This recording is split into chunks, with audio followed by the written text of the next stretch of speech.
सोचो हर महीने सैलरी आती है लेकिन बैंक अकाउंट बैलेंस कभी बढ़ता ही नहीं है। क्या आपके साथ भी ऐसा होता है?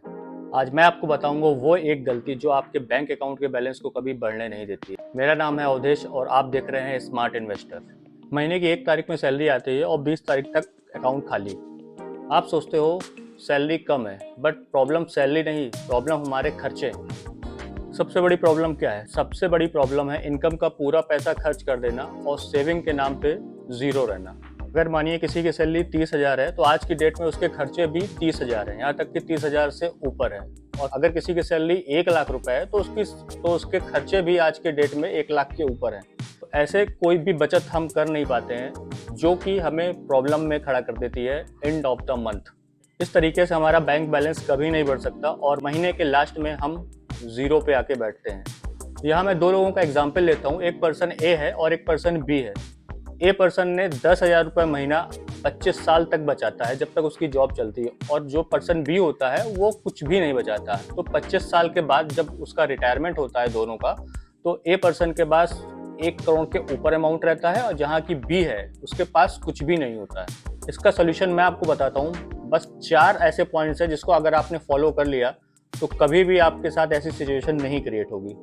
नंबर 1, पे योर सेल्फ फर्स्ट। सैलरी आते ही आप 20 से 30% का अमाउंट जो भी आपको सेव करना है, जिस भी सेगमेंट में सेव करना है। अगर आपको आरडी ठीक लगती है तो आप आरडी, अगर आपको म्यूचुअल फंड में एसआईपी बेस्ट है तो आप एसआईपी, आप उसको सेव करिए। And second is automated SIP. कोशिश करिए एसआईपी को ऑटोमेटेड फॉर्म पे रखिए ताकि वो मंथ के एक पर्टिकुलर डेट में अपने आप डेबिट हो सके। Number 3 is life style control. Generally salary बढ़ने पे हम अपने खर्चे बढ़ा लेते हैं। आप देखते हैं कि अगर किसी की सैलरी बढ़ी है तो उसके खर्चे भी बढ़ जाते हैं, बट जनरली हमें करना ये चाहिए कि सैलरी बढ़ने के साथ हम अपनी सेविंग्स को बढ़ाएं, ना कि अपने खर्चों को।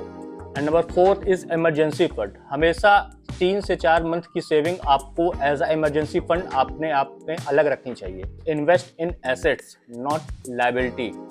हमारे पास अगर कहीं से 1 लाख रुपये लमसम आता है तो हम कोशिश करते हैं कि उसको कहीं खर्च कर दें, कहीं कोई नया फ़ोन ले लें या कोई नई बाइक ले लें।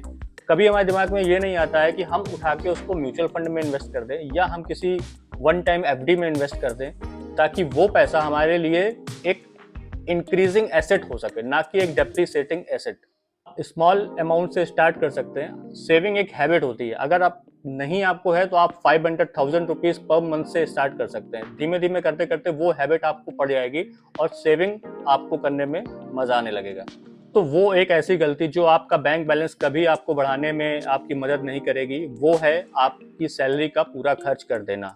अगर हम कहीं ना कहीं अपने सैलरी का कुछ परसेंटेज सेव करते हैं तो एंड ऑफ द मंथ या एंड ऑफ द ईयर हम देखेंगे कि हमारे पास एक ठीक ठाक अमाउंट लमसम इकट्ठा हो चुका है। और अगर आप आज ही से इन्वेस्ट करना स्टार्ट कर देते हैं तो कल आप फाइनेंशियल फ्री भी हो सकते हैं। वीडियो को लाइक करें, सब्सक्राइब करें और दोस्तों के साथ शेयर करें। Thank you.